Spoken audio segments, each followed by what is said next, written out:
between family and peers, between standing out and belonging. Who am I? It's a period of transition. In current research on tweens, this ambiguity is the trademark of tweens. Moving between irresponsible and responsible, between dependent and autonomous. I just want to say that it's the title or the name tween, it may suggest that they are just waiting for something. They are finished and now there's nothing and then there's something coming. Between means in the middle of. They are in the middle of something, and it's an important phase of their life. Tweens are developing. They are changing mentally and physically and emotionally, socially, spiritually. We know that statistics shows that many tweens decide on their faith for the rest of their life. Before they are 13, they make these important decisions and they last the rest of their lives. It's so much harder to turn them over, to show them otherwise when they are 18, when they are 25, because they have already decided. They are transitioning because the nuclear family or family in general have less influence on them. They experience their new freedom. They are media saturated, we have already mentioned that, and they reflect on big questions. They are starting to see that the world is more than just me, my family, my friends. There are things outside. How is this affecting me? They are drawn to the spiritual, but they may not be religious. They may define it as, I believe that there is something out there, more than we can see. Andy Crouch at the Barna Group says that when previous generations confronted the perplexing challenges of parenting and family life, they could fall back on wisdom or old wives' tales that had been handed down for generations. But the pace of technological change has surpassed anyone's capacity to develop enough wisdom to handle it. Where can we go to find out what to tell our kids, how to respond to this transition? What do most of them have in common? We have already said it. Many, many, many hours in front of the screens. If we get to know the media, we get to know them. This is a quote again from Walt Mueller. Daniel White Hodge is the director of the Center for Youth Ministry Studies in Chicago. And he said that youth workers, I will add parents, pastors, everybody working, interacting with tweens. They need critical skills to interpret what messages are and how they are developed within media. It means doing the difficult work of finding God within the sacred, the profane, and the secular, and in turn developing a missional model of engagement, having the gospel at center for young people immersed in media. And this is what we are trying to do today, because these stories that they meet, they are not neutral. They are telling them something about life. If you study TV shows for small children, even they are saying something important about human value, about where they are coming from. But they might say something about the importance of diversity and to be true to yourself. But there are not many of the shows for the smallest ones that are pointing towards something outside of what you can see, what you can touch. But certainly, when you come to series for tweens, something changes. When they are 7, 8, 9-year-olds, the shows are more and more picking up on their interest in the spiritual, in magic, in life after death, in ghosts, in dragons, in thoughts of what is reality, what is human life, what is worth risking your life for. And if creators of TV shows are seeing that this is catchy for kids, for tweens, what can we learn from this? And what are the answers they provide? I'll just introduce one concept before we are diving into these TV shows. Because Disney targeted tweens as a consumer group very early on. They noticed that tweens often watched shows that were made for older age groups, because they were interested in what is going on, what is expecting me, what is going to meet me, how am I going to survive being older. And this is why this Norwegian professor says this is about anticipatory socialization. It's about learning the kids what they have to expect. This is about the way a group of people is preparing for a change of identity and age. And the sources of this information can be peers, it can be adults, other role models. But she says that it's most of all in the media. It plays a big role in facilitating this anticipation. What is life going to be like?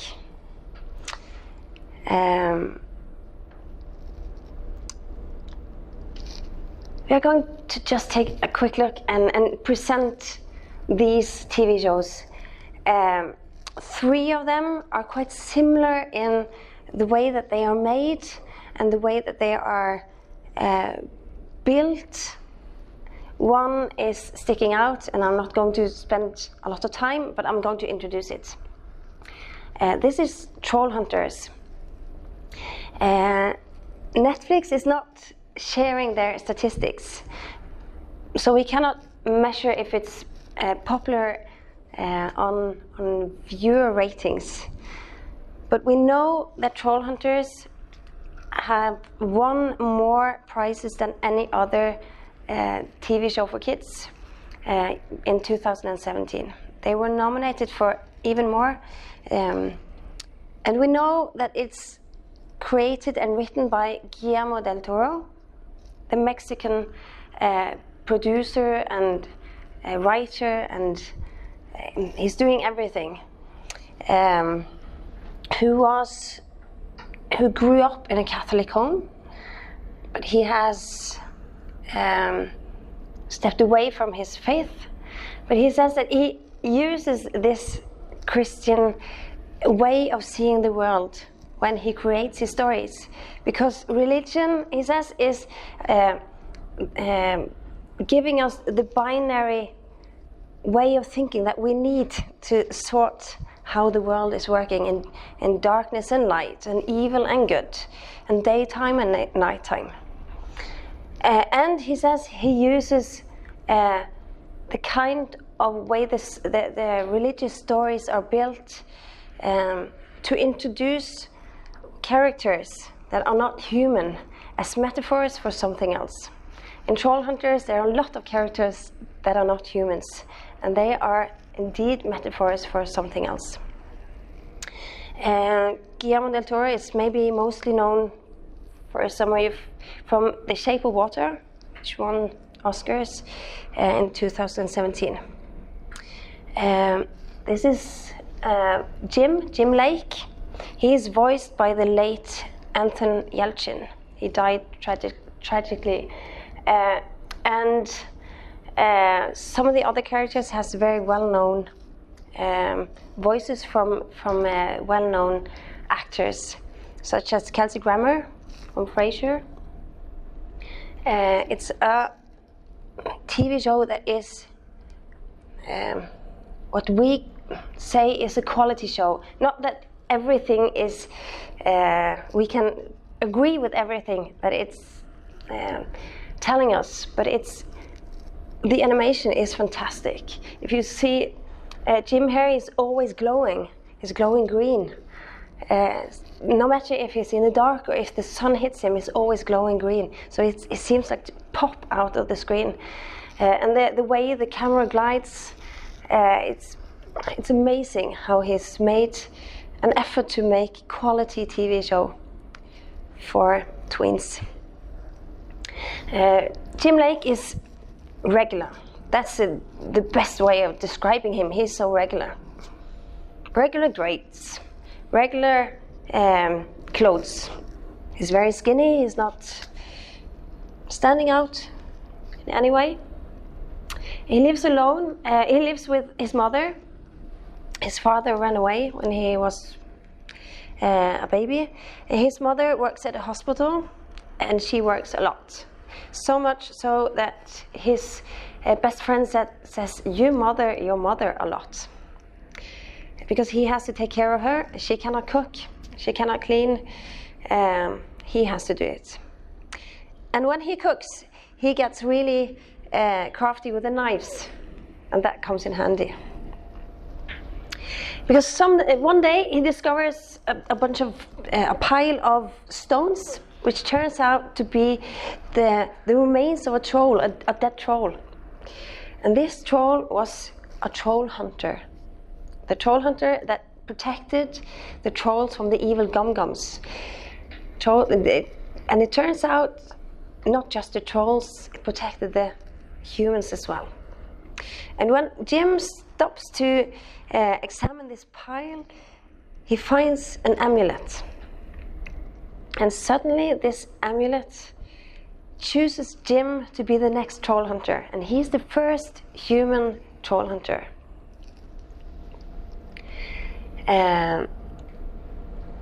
Because it turns out that there are life in the sewers and in the mountains and in the dark spaces of this small town of Arcadia. A life that no man has known before. They might have noticed something, but they didn't know what it was. And this amulet that he receives, it gives him supernatural powers and a magical suit. And he has support from his loyal friends. He has some friends in the real world that knows Jim's double life. A couple of trolls takes on training him. They have no choice, because without the troll hunter, it's over. So they have to trust a 15-year-old skinny boy with their lives. He's not prepared at all. Can he do it? And it is of utmost importance that Jim and his friends does not reveal the secret of the troll world to other humans. That means that Jim is drawn between his calling to save the trolls and save the world, and loyalty towards his mother. He has to lie to his mother, and that's hard because he loves her. He has to balance being a hero and a normal high school student. And the series was nominated for 9 Daytime Emmy Awards last year. The Worst Witch is based on the books, a series of books by Jill Murphy. The first one was published in 1974. And it tells the story of witch in training, Mildred Hubble. Again, a regular girl living alone with her mother.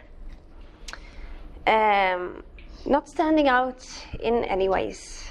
But one summer's day again, her life turns upside down. She discovers she is a witch.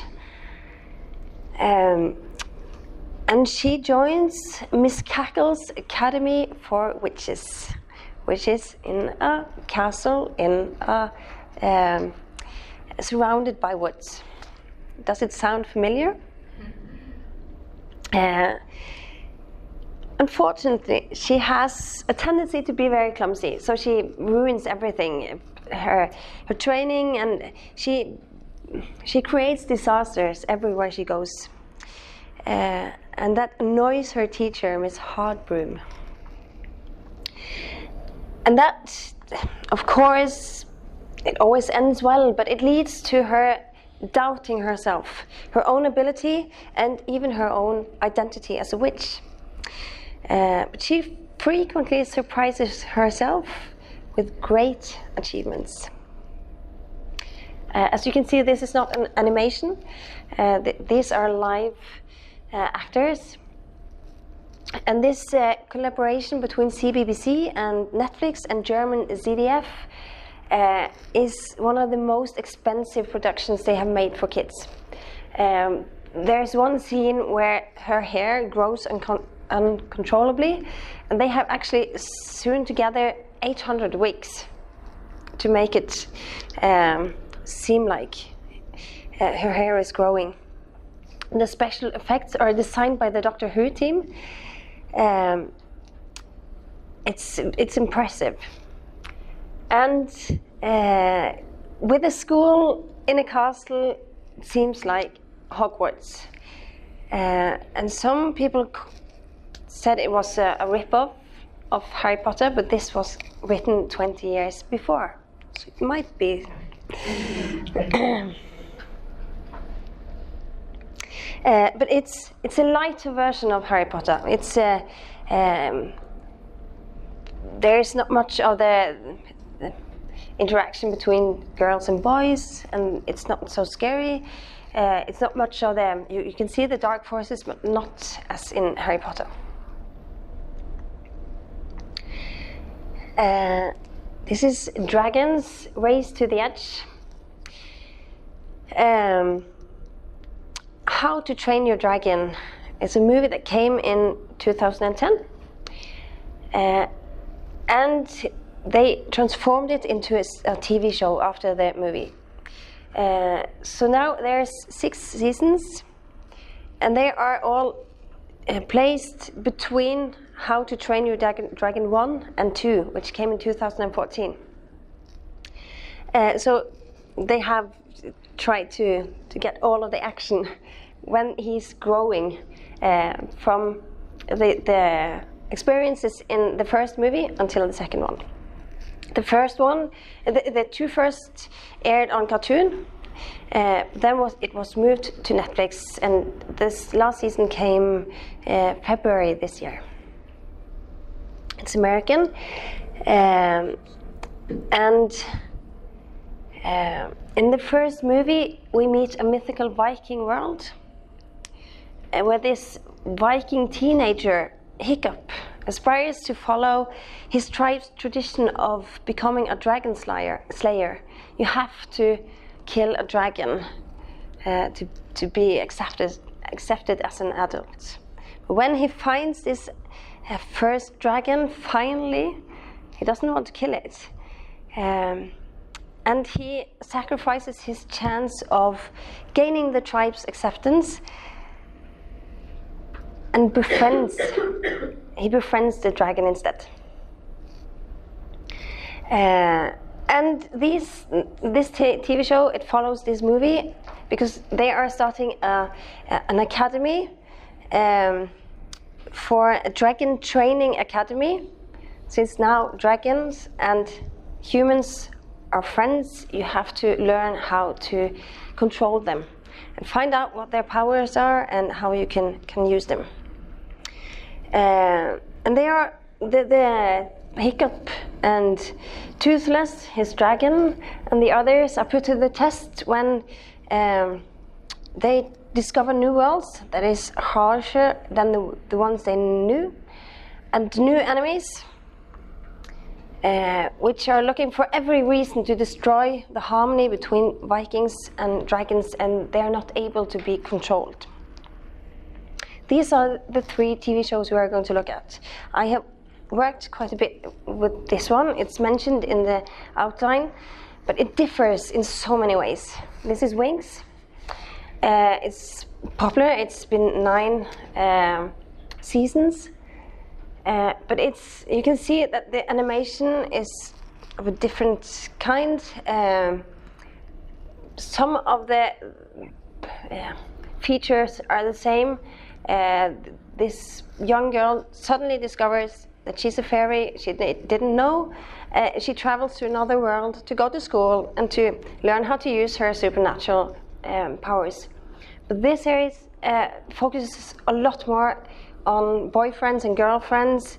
There's more drama. There's more of those high-pitched voices, you know, from the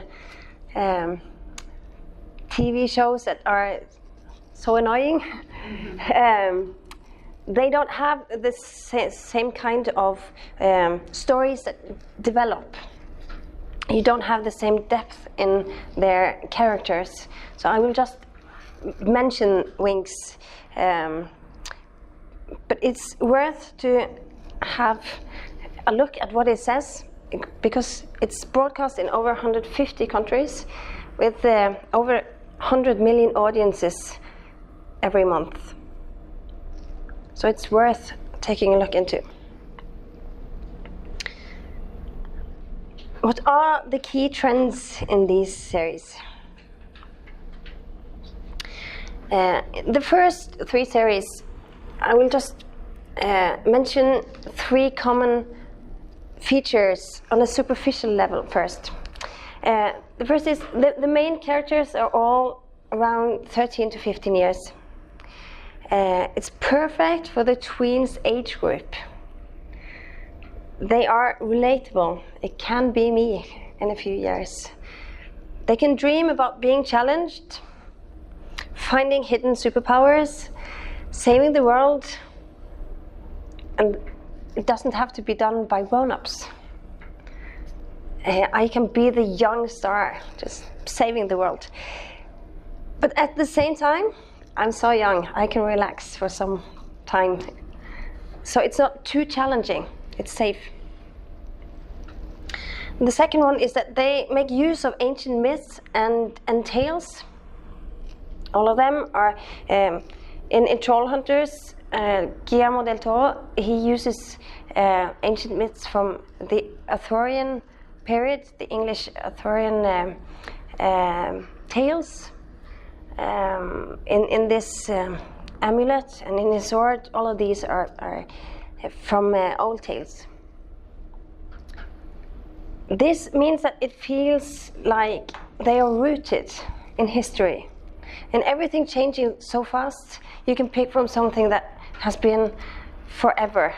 It's the same questions, it's the same, they have been fighting dragons or fighting evil as long as there have been humans. They are providing a kind of comfort and safety. The third, as we have seen, the protagonists, they all discover that they have some kind of superpower that they didn't know of. In Dragons, Hiccup, he knows that there exist dragons, so he knows about the supernatural powers, but he's not aware of what he is capable of doing. So he's going through the same surprise stage where he finds out that he can do something special. All at the beginning of adolescence. It's always up to them to master the powers and to make the powers serve them, instead of the other way around. It's often connected to their thoughts and focus. They have to work hard, so they have to find some inner strength to master these powers. And it's exciting for an 8-year-old to wonder, I might have some undiscovered powers. I might be special, I just don't know it yet. Because they are in the middle of, they know the truth fairy doesn't exist. But still, there are so many things we don't know about the world. There might be.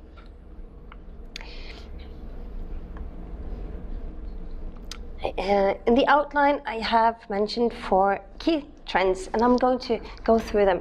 Career-driven and success-oriented. It's a phrase from Barna Group's depiction of Generation Z. Children from 1999 to 2015. Generation Z describes career as more important than family. And in many shows we have seen this from Friends and onwards, that friends are more important than family. Parents are missing, not working, they are sick, they are focused on themselves, they are leaving the kids alone. This is not the fact in these shows. The parents are there, but they are allowing their kids to explore and to find out who they are. So they are supportive, but they are in the distance. And when I say that still this is a fact for these shows, it's not about how far can I get. It's not about the postmodern value of what's in it for me. It's the contrary. They suffer to save others, not knowing about the outcome. And in some way, the protagonists are success-oriented. They excel in what they do. Even if they sometimes choose wrong, they end up winning because they always find something extra. There is something in me that can do it. I can do it. I can do it. I can do it. And there's a lot at stake. If I lose, people will die. People will suffer. And you can see that it's connected to their feeling of self-worth. Just look at Jim's attitude. Look at his eyes here. His fighting mode. He's timid. He's tiny. He's kind of afraid in the beginning, but when he gets his suit on, he finds his real identity. He finds his self-worth. I can do this. If you remember Pablo Martinez yesterday, he said that God created us with 3 needs: hope, work, and relationships. This first point talks to everyone's need to work, to accomplish, to matter. What does that mean for those of us talking to tweens? The second one, fighting for a better world. The protagonists could all have used their powers for their own good, for their own gain. But they are not, I said earlier, they are never seen asking what's in it for me. They are asking, is it worth it? Because it's costing them. They are making the world a better place for those around them, even if it's costing them dearly, and it's played out as a strong value to fight for a better world. And it's inspiring. And this is speaking directly to the I generation, Generation Z, who is socially conscious, maybe even more than the generations before. The problem is that they think that they are changing by sharing and liking in social media. Is this working for change? Just a side note. Barna Group again. The statistics say that parents want the church to be the safe space for kids.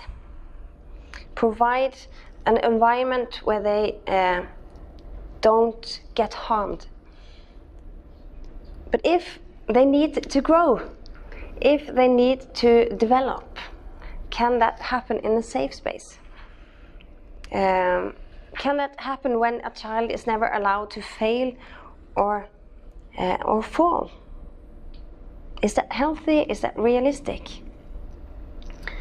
The research shows that struggle and doubt aren't toxic to faith, but silence and lack of trying are.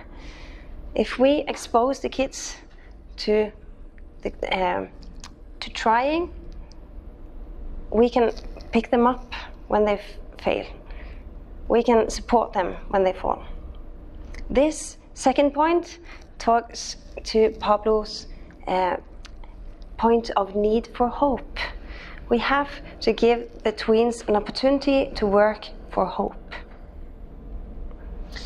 The third one, find your inner hero. All of these heroes are so-called unlikely heroes. They have obstacles to overcome. They have a small physique. They have fear. They doubt themselves. They have clumsiness, being different, being lonely. They weren't prepared. They didn't know what they were expecting. They haven't grown into this role. They stumbled into it. And it's easy to identify with them, with their fears and their fear of failing. But who knows, maybe there are some hidden powers inside of me. Maybe I can pull that rabbit out of the hat. And if you see that these, they decide to accept the calling when it comes, but they don't do anything to find the calling, it just falls upon them. Are the tweens supposed to go around just waiting for what is going to happen to me? Is God going to just throw a calling on me? And are there an inner hero inside of me? Statistics says that 91% of Americans believe the best way to find yourself is to find yourself, to look inside yourself. If you're going to find yourself, you're going to have to look inside yourself. Is that true? Can we find the inner hero inside of ourselves? Can we be heroes by listening to ourselves, by pulling ourselves up by the hair, or through self-realization? I think we can tell the tweens that they can be heroes. We have access to supernatural powers, but we are just a tool. It's not about us. Our strength doesn't come from ourselves. It's the opposite. It's when we are weak that God can use His strength.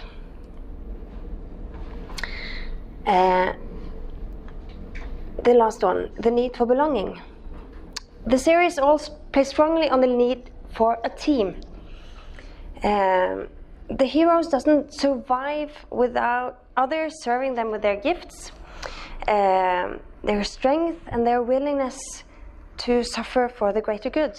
How does this sound when talking to people in a postmodern world where everything is about me, where I'm not prepared to sacrifice? This is what we are told about the youth. Jim Lake is trying to save the world on his own once, but he's ending up putting all of the others and their mission in great danger. And he learns that he needs to include everybody. He's not going to make it on his own. And we know that pastors identify a lack of parent interest and lack of adult volunteers as some of the top challenges to their ministry. And we know at the same time that these are longing for belonging and for a team to back them up, to help them, to support them. This last trend reflects the need for relationships the last of the three that was mentioned yesterday. They are not necessarily in the nuclear family, or family at all. And I think that's made on purpose, so that kids everywhere with all sorts of family, even if they are disappointed in their parents or in their family, it can be for me too. I can find my own family. I can find my own team. And even the characters from the TV shows can substitute for these friends. We know that the kids are growing up lonely, and they find their friends in these characters and make a team out of them. What kind of possibility are we wasting if we don't give them the opportunity for somewhere to belong? We have answered some of this question. Is it possible to find truth and morality and identity in cartoons? Are they telling something to the tweens about these important questions? Truth first. More than 1/3 of Generation Z believes that it is not possible to know for sure if God is real.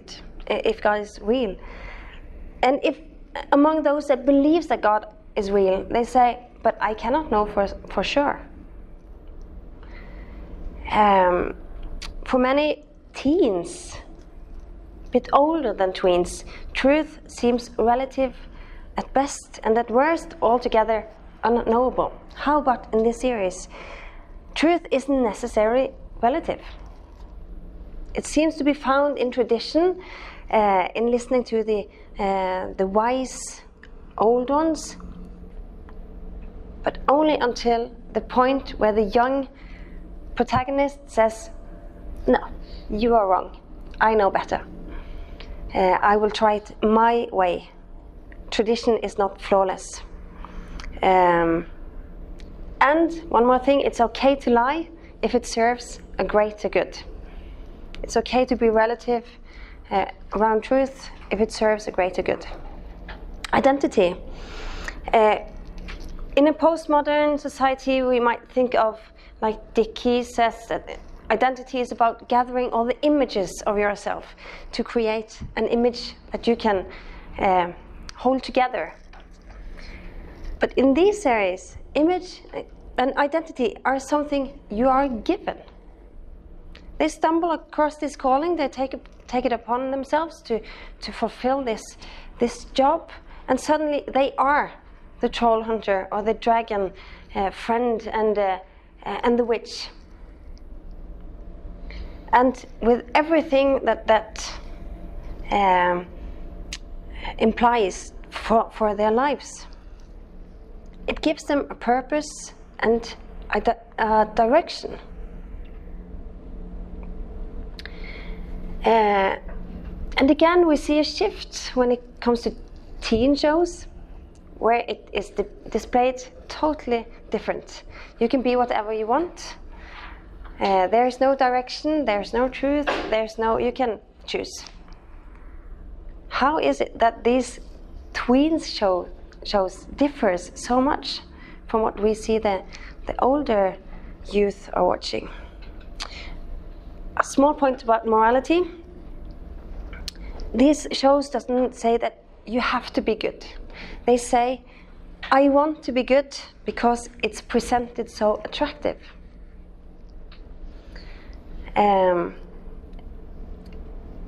It's sold as attractive to be nice to other persons, to sacrifice, to suffer, to be a good person. It's inspiring. And these shows, they gives us an opportunity to tell stories in a different way than if it had been soap operas, because they play on the features of the fairy tales. We know that G.K. Chesterton has said a lot about fairy tales, and C.S. Lewis, and Tolkien says that in his essay on fairy stories, he says that these are perfect to tell us about recovery. By placing the familiar or over-familiar in an unfamiliar setting, we see it, as it were, for the first time. We see it afresh. As we are or were meant to see them as things apart from ourselves. This is why these series gives us so many opportunities to talk to tweens. C.S. Lewis says that sometimes fairy stories may say best what's to be said.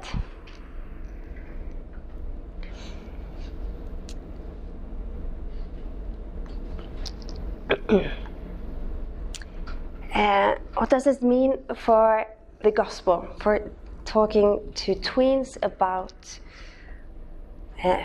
who Christ is and what this means for their life? First, there is this point of the integration of faith and occupation. I said that achievement is big for Generation Z, both to their sense for self and for their ultimate goals. Most teens expect to land their dream job by age 25, and 1 in 4 believes they will be famous within the next 10 years. And Barna Institute believes this emphasis on career presents an opportunity for the church to engage in what would be called vocational discipleship, teaching young people about the integration of faith and occupation, helping them to better understand the concept of calling and the theological significance of work, and giving us an opportunity to putting them to work, giving them challenges. Tweens want to see grown-ups integrate their faith in everyday life, not just on Sunday mornings. 2, focusing on vocational discipleship is vital for the transition from kids to adolescents, according to Barna. 3, tweens want to contribute. They want to matter. It's among their basic needs. It's vital to their faith and to their mental health. The second one. In these series, the problem of evil is very real, not just in the underworld, but they are facing bullying, loneliness, the evil all around them. And teens, along with young adults, are more likely than older Americans to say that the problem of evil and suffering is a deal breaker for them. And in these series, they suffer real losses. They cry, and I cry with them. And it's stated that the evil exists, but it's never mentioned where it comes from and the ultimate solution.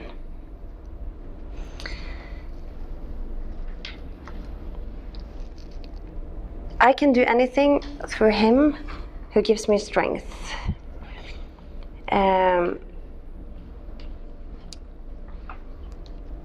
In these series, there are clear moral values.